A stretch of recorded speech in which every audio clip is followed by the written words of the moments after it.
Ibu, bapak, saudara-saudari, dan anak-anak yang dikasihi Tuhan, Yesus dalam perjalanannya menuju Yerusalem untuk melaksanakan tugas perutusannya, rupanya masih sempat untuk memanggil beberapa orang untuk mengikuti rombongan mereka untuk menyertai Yesus. Namun orang-orang tersebut menolak. Memang ada yang mengatakan mau mengikuti, tapi harus menyelesaikan pekerjaannya terlebih dahulu. Artinya tidak dengan segera mau ikut. Memang mengikuti Yesus ada banyak kesulitan. Mungkin juga kurang mengenal siapa itu Yesus, sehingga mereka tidak sepenuh hati langsung menjawab panggilannya. Bapak, Ibu, saudara-saudari yang dikasihi Tuhan, kemarin saya diminta untuk penutupan peti umat di paroki SMTB ini. Saya mengatakan, apakah alat-alat sudah disiapkan? Oh, sudah. Berarti memang ada yang membantu keluarga itu. Sesampai di sana, ketika mulai doa, rupanya hanya keluarga yang berdoa, berdiri di sekeliling peti jenazah. Tamu-tamu yang lain rupanya bukan Katolik. Orang luar yang ada di situ, yang Katolik adalah seorang bapak yang membantu menyiapkan peralatan ibadatnya, yaitu air suci, tempatnya, dan juga wiruk. Karena tidak ada yang lain, maka saya sebagai pemimpin itu membaca semuanya, dan juga yang memimpin lagu. Ya sudah, karena tidak ada yang lain, ya lagu saya angkat sendiri.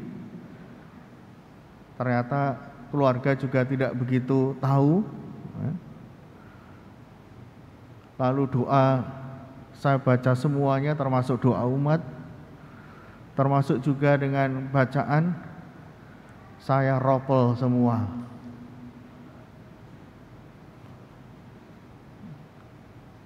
Saya bersyukur bisa hadir dan memberikan doa untuk almarhum.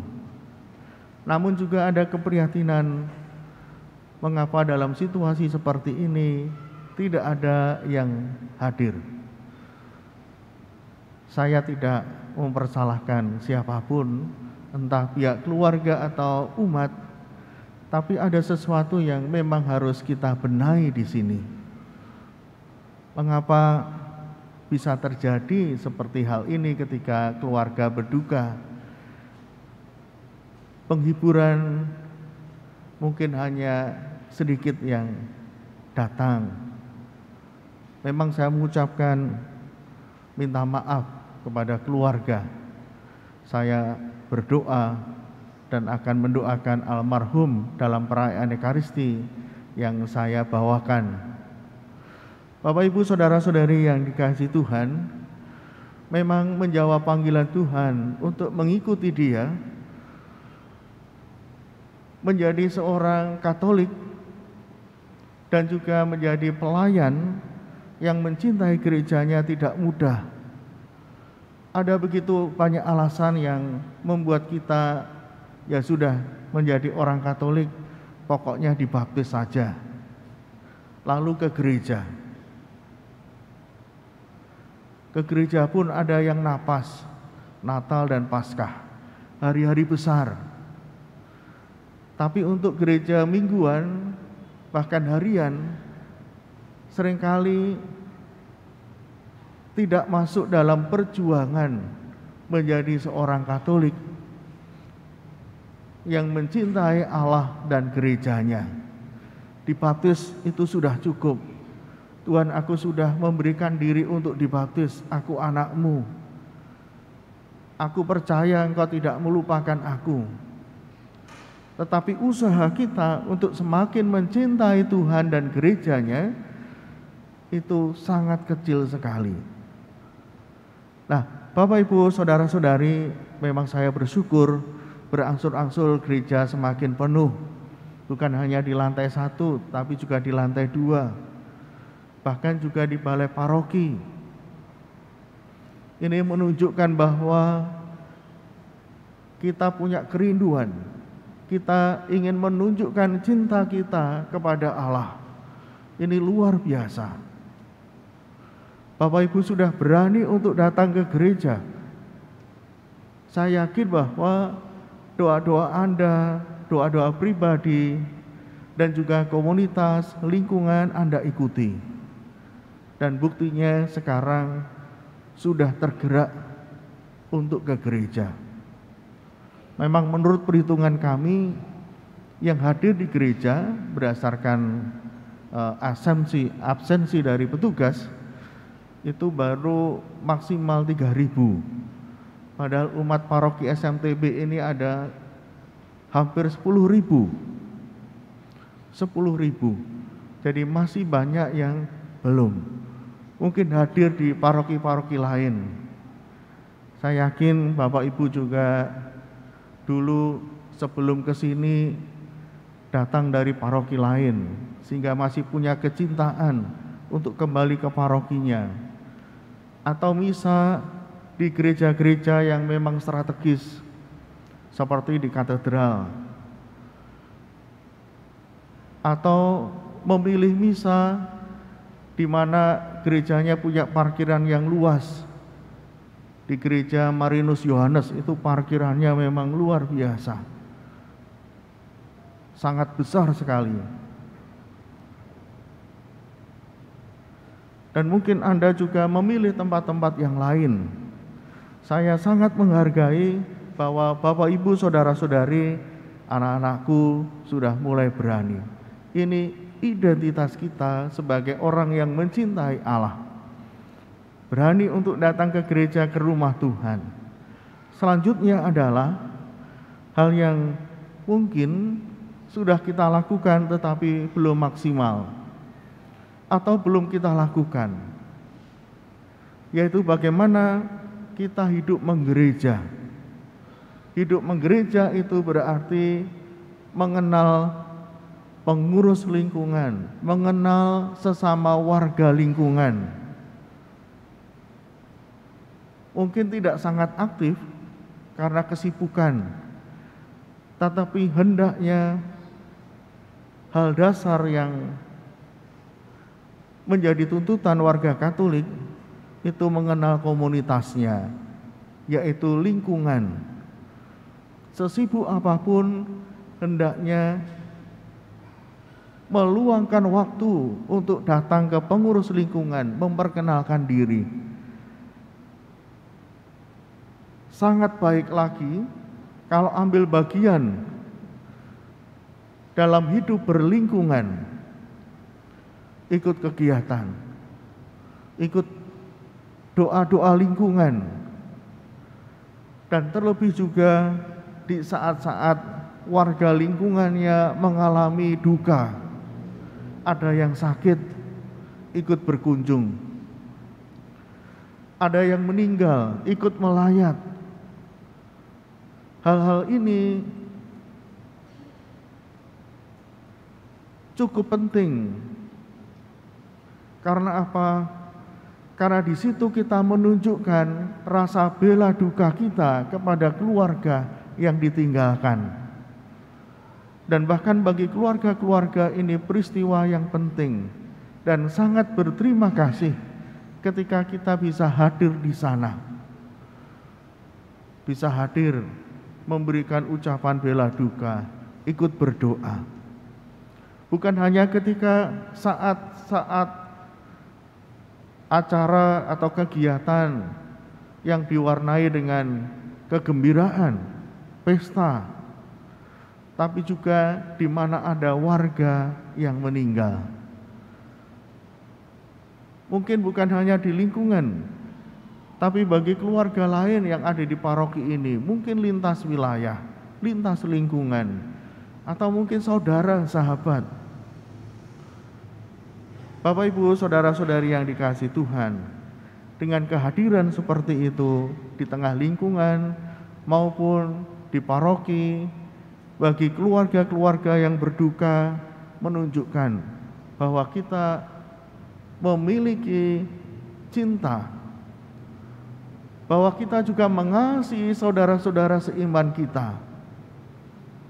Bukan hanya ketemu di gereja, bukan hanya melihat mereka dalam keadaan sehat, tapi juga keadaan ketika mereka sakit, ketika mereka dipanggil Tuhan. Itu adalah saat di mana mereka memerlukan kekuatan. Dan ketika kita sebagai warga Katolik hadir, meskipun bukan saudara, meskipun tidak mengenal, itu merupakan hal yang mulia sekali. Cinta Anda yang begitu besar antara lain ditunjukkan saat di mana saudara-saudari kita merasa sendirian, mengalami penderitaan, dan Anda datang, Anda mengulurkan tangan, Anda berdoa. Itulah bentuk cinta yang besar. Memang kita juga dipanggil untuk mengasihi semua orang yang membutuhkan, dengan membagi sembako, dengan memberikan donasi kepada saudara-saudari kita yang berkekurangan. Itu luar biasa. Tapi saat di mana saudara kita menderita secara fisik dan kita menaruh perhatian, itu cinta yang luar biasa. Bapak, Ibu, saudara-saudari, dan saya juga berharap bahwa para orang tua adalah guru bagi anak-anak. Guru dalam hal wawasan pengetahuan, guru iman, hidup rohani, tapi juga guru yang memberitahukan kepada anak-anak, mendidik anak-anak menjadi orang Katolik. Sebagai warga paroki, anak-anak mulai dikenalkan dengan lingkungan, mulai dikenalkan dengan kegiatan-kegiatan yang ada di lingkungan ataupun paroki, dan sekali waktu juga diajak. Kalau biak, rekat, OMK, saya berharap anak-anak didorong untuk wajib ikut, karena di situ anak-anak bisa bersosialisasi, anak-anak bisa mendapatkan pendidikan imannya, bukan sekedar membaca, tapi pendidikan yang kontekstual, pendidikan yang realistis. Karena apa? Di situ belajar secara langsung dengan teman-teman yang lain, tidak hanya lewat buku, tidak hanya lewat internet, tapi belajar secara konkret, menghayati imannya, mewujudkan imannya itu bersama dengan teman-teman yang lain. Nah, Ibu Bapak, saya berharap bahwa Anda sebagai guru dalam pengetahuan berparoki, menjadi orang Katolik yang hidup menggereja secara konkret di dalam sebuah paroki, itu Anda ajarkan. Entah secara langsung atau tidak secara langsung, memberitahu kepada anak-anak gambaran struktur organisasi, apa saja yang ada di paroki, kegiatan-kegiatannya, mengapa paroki membutuhkan kita semua untuk terlibat. Saya berharap itu menjadi bagian dari tugas para orang tua.